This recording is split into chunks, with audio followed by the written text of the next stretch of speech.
Finding out you have diabetes can be scary, but don't panic. People with diabetes can live long, healthy lives. Sure, let's go over some basics. This is diabetes.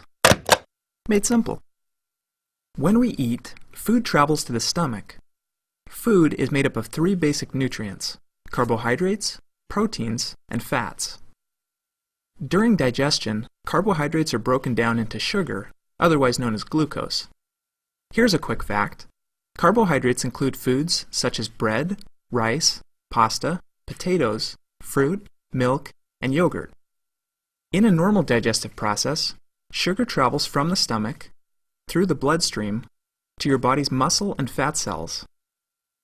However, sugar can't enter these cells without the help of a special hormone called insulin, which is produced by the pancreas. Insulin acts like a key, unlocking the doors to the muscle and fat cells and allowing the sugar to enter.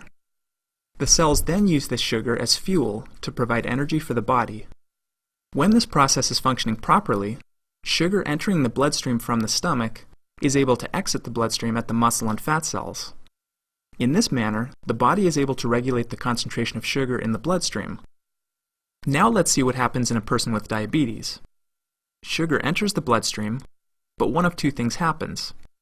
Either the pancreas does not produce a sufficient quantity of insulin to match the sugar entering the bloodstream, or the body cells do not respond to the insulin that the body is producing.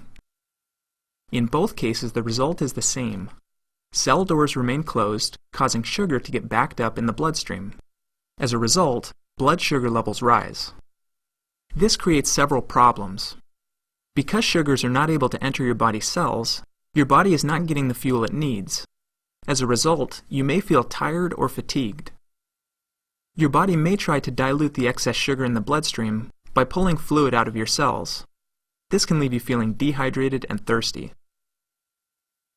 Most importantly, over time, exposure to high blood sugar levels can cause damage to vital organs connected to the bloodstream, such as your eyes, kidneys, nerves, and heart. If not controlled properly, diabetes can lead to serious complications, such as blindness, amputation, kidney failure, heart attack, and stroke. In order to avoid these complications, people with diabetes must take steps to keep their blood sugar levels in a normal range. One way to do this is through diet. By reducing the amount of carbohydrates you eat in a single meal or snack, you can regulate the amount of sugar entering the bloodstream and prevent your body's insulin supply from becoming overwhelmed. This may mean limiting high-sugar foods such as cake, pie, candy, and soda. You know which ones. Another way to regulate blood sugar is through exercise. Physical activity makes your body's muscle and fat cells more receptive to insulin. In other words, those muscle and fat cells that wouldn't open before, now they will.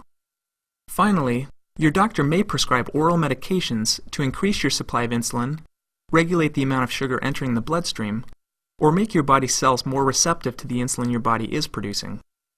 In some cases, insulin shots may also be necessary. Okay, let's review.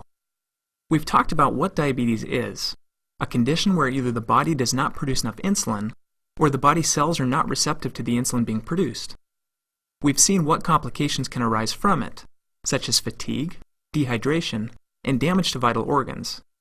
Finally, we've discussed ways to manage it through diet, exercise, and medication.